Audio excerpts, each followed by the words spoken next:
Oi galera, aqui é o Wilson falando de Nova York novamente. Como eu prometi a vocês semana passada, hoje a gente vai começar a explorar a queda humana. Como é um assunto bastante complexo, eu vou usar 5 vídeos para explicar a queda humana. Hoje eu vou me limitar a explicar o que aconteceu, basicamente o que aconteceu. E depois a gente vai explicar o porquê aconteceu, porque Deus não interviu na queda, uma questão muito importante, e o resultado da queda, ok? Então vamos lá. O homem sem exceção inclina-se a repelir o mal e a procurar o bem. Os homens, porém, conscientemente levados por uma força má, repelem o bem, desejados por suas mentes originais, e fazem más ações que eles realmente não querem fazer. No cristianismo, esta força má é conhecida como Satanás. Visto que o homem não conhece a verdadeira natureza de Satanás, ele é incapaz de liquidar a força de Satanás. E a fim de eliminar a fonte do mal, de terminar a história pecaminosa da humanidade e estabelecer uma era de bem, devemos primeiramente estabelecer a motivação de Satanás e a natureza do seu ser. Para fazer isso, devemos estudar a queda do homem. Até o presente, nenhum homem conheceu a raiz do pecado. Os cristãos acreditam que Adão e Eva, o primeiro homem e a primeira mulher, comeram o fruto da árvore da ciência do bem e do mal, e que esse ato foi a raiz do pecado. Há certo número de pessoas de fé que assumem que o fruto da árvore da ciência do bem e do mal é um fruto de uma árvore real, enquanto outros acreditam que o fruto é um símbolo. Tais opiniões diversas conduzem a diferentes interpretações, e daí a confusão. Para entender a queda, a gente tem que entender primeiramente o significado da árvore da vida.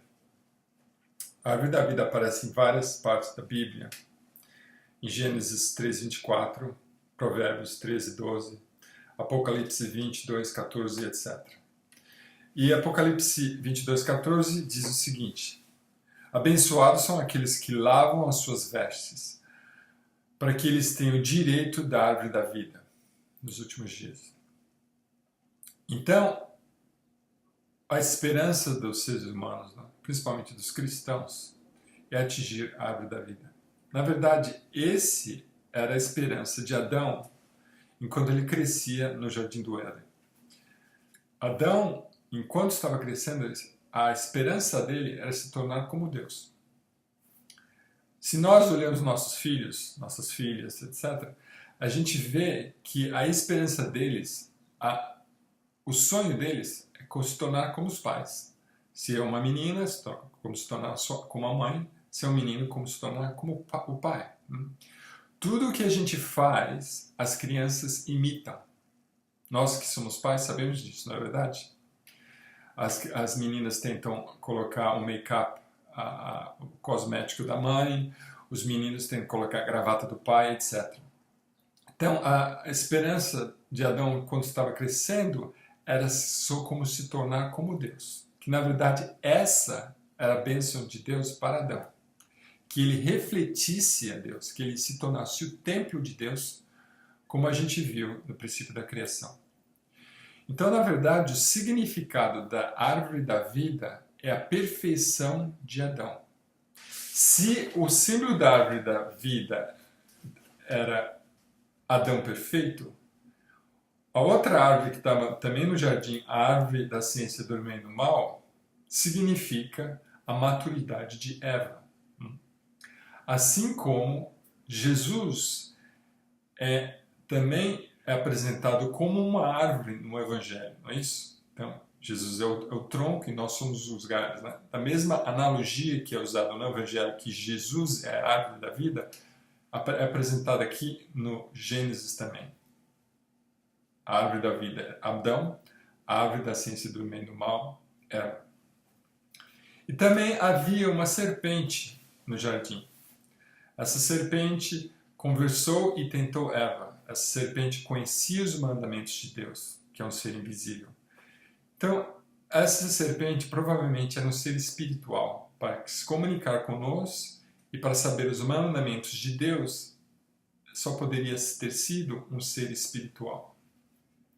Então, como dizem em Apocalipse 12, 7 e 9, e o grande dragão foi jogado à terra, a antiga serpente, que era chamado o demônio Satanás, o grande enganador do mundo. E com ele foram jogados os seus anjos. Com ele foram jogados os seus anjos. Então, a antiga serpente foi jogada com os seus anjos à terra depois da queda. Então, essa serpente, na verdade, era um chefe de anjos, o que nós chamamos de arcanjo. E qual seria a transgressão dos anjos? O que eles fizeram de errado para ter pecado? Então, nós lemos em Judas 1, 6, 7 o seguinte: os anjos que não tinham mantido sua posição, mas tinham abandonado sua morada, ele os mantém eternamente acorrentados nas trevas para o julgamento do grande dia. Assim como Sodoma e Gomorra e as cidades vizinhas, de modo semelhante se entreguem à prostituição, jazem para servir de exemplo sobre o castigo do fogo eterno. Assim como Sodoma e Gomorra, os anjos agiram da mesma forma. Qual era o pecado de Sodoma e Gomorra? Eram cidades que transgrediam com o sexo, fornicação, incesto, prostituição, etc, etc, tem relacionamento com animais. E diz a Bíblia clara que o erro dos anjos foi semelhante aos erros dessas duas cidades.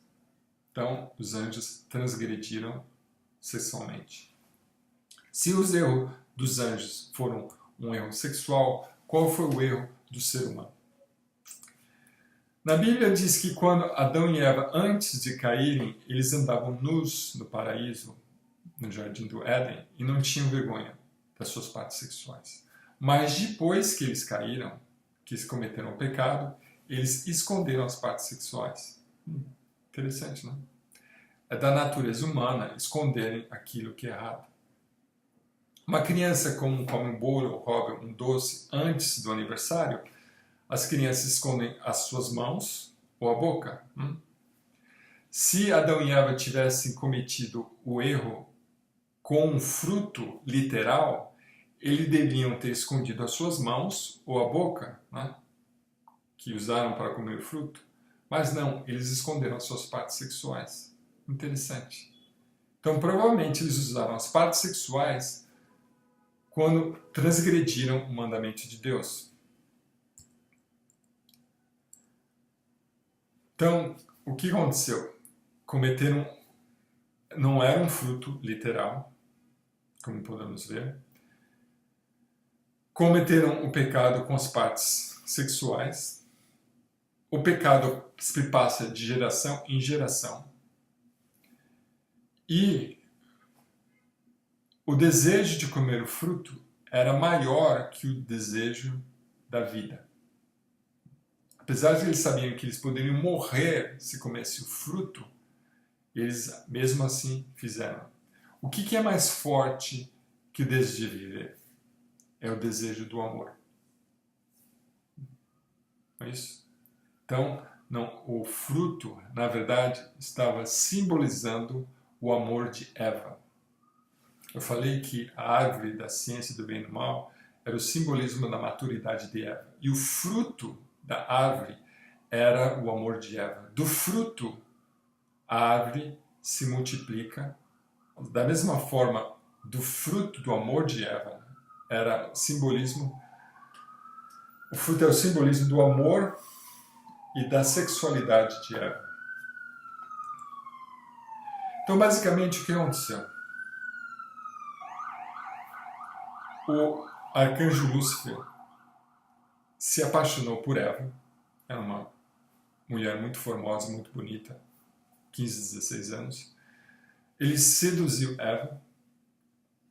Eva se esqueceu do mandamento de Deus. Quando foi seduzida, ela perguntou para o arcanjo, não esquece, Deus não sabe de nada.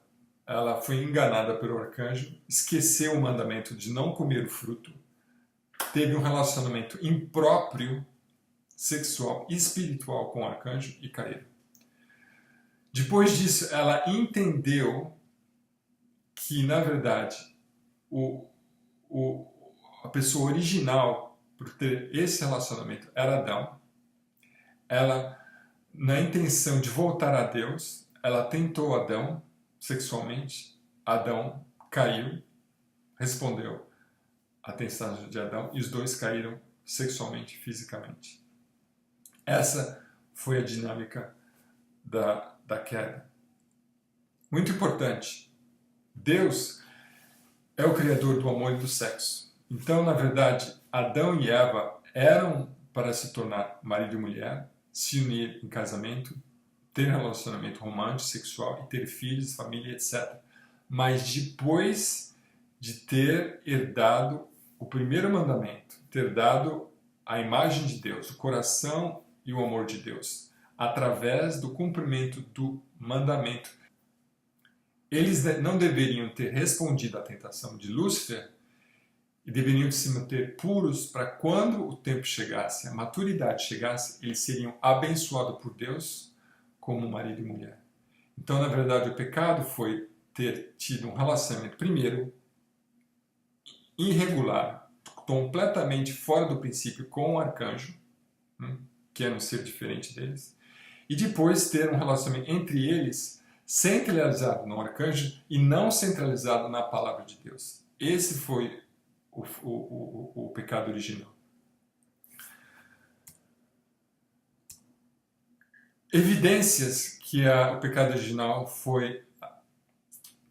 teve uma raiz sexual. Fornicação, adultério, incesto, etc. são transgressões capitais em todas as religiões. Não importa se você é cristão, muçulmano, judeu, budista, hinduísta, etc. A transgressão sexual é uma das piores pecados que você pode cometer. 2. Os israelitas, o povo judeu, até hoje, praticam circuncisão. O que é a circuncisão? Eles cortam a parte sexual do bebê masculino como um simbolismo de remover o sangue impuro do arcanjo Lúcifer. Os judeus não sabem o significado disso. E terceiro, a gente pode olhar à nossa volta os resultados da queda. Nos meios de mídia, televisão, internet, propaganda, no cinema, nos shows, na televisão. Sexo descontrolado e fora dos mandamentos de Deus está em toda parte. É a causa de crianças, cuidado de crianças, né? Mães, adolescentes, doenças venéreas, lares quebrados, violência. Se você pensar, a maior parte dos nossos problemas são relacionados com problemas do amor, problemas sexuais. Na verdade, até Freud escreveu muito sobre isso. Ele falou que uma parte central da nossa psicologia, da nossa estabilidade mental, tem a ver com a nossa sexualidade. É claro que ele não sabia com detalhes a queda, não sabia de nada da queda, porque Freud não era uma pessoa religiosa, mas ele sabia com certeza que a nossa sexualidade tem um papel muito grande no nosso desenvolvimento mental e emocional. E isto é porque as nossas vidas estão ligadas ao jardim do Éden através da queda. Porque foi transmitida através do amor, através do sexo, de geração a geração até os dias de hoje. Em mim, em você, em todos nós. Então é isso aí. Eu gostaria que vocês refletissem a mensagem de hoje. Não acredite em mim, não acredite no Reverendo Moon, que recebeu essas revelações, não acredite no princípio divino. Eu gostaria que vocês perguntassem a sua consciência. Leiam a Bíblia, chequem o Gênesis, verifiquem as passagens que eu mencionei e perguntem a vocês mesmos se faz sentido. Olhem à sua volta, olha as nossas famílias, a nossa sociedade, os jornais de todos os dias, se a queda humana não está refletida em tudo isso, não está refletindo no nosso passado e potencialmente isso vai se refletir no nosso futuro através dos nossos filhos. Então eu gostaria que vocês analisassem e meditassem muito sobre isso e até gostaria que vocês rezassem sobre isso. Perguntem a Deus se o que eu falei faz sentido ou não. Vejo vocês mais tarde. Um beijo.